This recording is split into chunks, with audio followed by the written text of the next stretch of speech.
அனைவருக்கும் இனிய காலை வணக்கம்.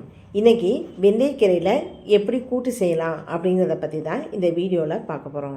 அதுக்காக 100 கிராம் அளவுக்கு பாசிப்பருப்பு எடுத்துருக்கேன். இதை ஒரு குக்கரில் போட்டாச்சு. இதை நல்லா 2 தடவை கழுவிட்டு வந்து இந்த பருப்பு மூழ்கிற அளவுக்கு தண்ணி சேர்த்துட்டு இதனுடைய மூடியை விசிலும் போட்டு அடுப்பில் வச்சிடலாம்.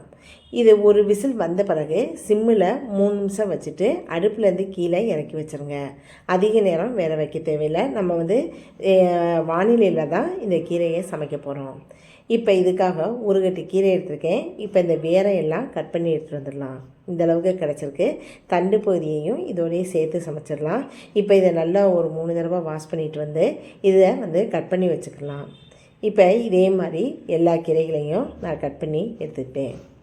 இப்போ இது அப்படியே இருக்கட்டும். நம்ம வேக வச்ச பாசிப்பருப்பை ஒரு தடவை எப்படின்னு செக் பண்ணி பார்த்துடலாம். இப்போ இதனுடைய மூடியும் எடுத்தாச்சு. பாசிப்பருப்பு பாருங்கள் நல்லா வந்திருக்கு.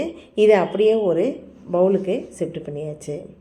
அதுக்கப்புறம் ஒரு வாணலி அடுப்பில் வச்சு 1 டேபிள் ஸ்பூன் அளவுக்கு நல்லெண்ணெய் சேர்த்துருக்கேன். ஃபஸ்ட்டு கொஞ்சமாக சீரகம், அதுக்கப்புறம் உடைச்ச உளுந்து, கடுகு. இது பொன்னிறமாக ஆன பிறகு பொடிசாக நறுக்கி வச்ச ஒரு பெரிய வெங்காயத்தை இதோடையே சேர்த்துக்கலாம். இப்போ ஒரு கரண்டி மூலமாக லேசாக இதை வதக்கி விட்டுக்குங்க. அதுக்கப்புறம் இதுக்கு தேவையான அளவு ஒரு சின்ன தக்காளியை பொடிசாக கட் பண்ணி போட்டிருக்கேன். இந்தளவு போதுமானது.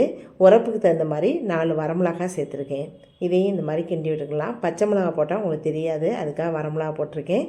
கொஞ்சமாக உப்பு சேர்த்து கொஞ்சம் தண்ணியை சேர்த்து இந்த தக்காளி வேகிற அளவுக்கு போட்டிருக்கேன். இப்போ இதை ஒரு மூடி போட்டு மூடி வச்சிடலாம். கொஞ்ச நேரம் வேகட்டும். இப்போ மூடியே எடுத்து பார்த்துடலாம். அதுக்கப்புறம் இதுக்கு மஞ்சத்தூள் நம்ம சேர்க்கணும். அதுக்காக 1/2 டீஸ்பூன் அளவுக்கு மஞ்சத்தூள். இது நல்லா கலரை கொடுக்கும். அதுக்கப்புறம் திரும்பவும் ஒரு தடவை கிண்டி விட்டுடலாம். இப்போ இதனுடைய நம்ம கட் பண்ணி வச்ச அந்த வெந்தயக்கீரையை சேர்த்துக்கலாம். எல்லா கீரையும் போட்டாச்சு. இப்போ கீழ்ப்பகுதி மேல் பகுதிக்கு வர மாதிரியும் மேல் பகுதி அடிப்பகுதிக்கு வர மாதிரியும் இந்த மாதிரி கிண்டி விட்டுருக்குங்க. அடுப்பு மீடியம் ஃப்ளேம்லேயே இருக்கட்டும். இந்த மாதிரி நல்லா கிண்ண பிறகு இதை மூடி வைக்க தேவையில்லை. அதுக்கப்புறம் இந்த கீரை ஓரளவு வெந்த பிறகு நம்ம வேக வச்ச பாசிப்பருப்பை இதோடையே சேர்த்து நல்லா மிக்ஸ் பண்ணி விட்டுக்குங்க. இந்த மாதிரி கிண்டி விட்டுக்குங்க. இப்போ ஃபுல்லாக நல்லா கிண்டி விட்டாச்சு. இப்போ கொஞ்சம் டைட்டாக இருக்கனால கொஞ்சமாக தண்ணி சேர்த்துக்கலாம். திரும்பவும் ஒரு தடவை கிண்டி விட்டுக்கலாம்.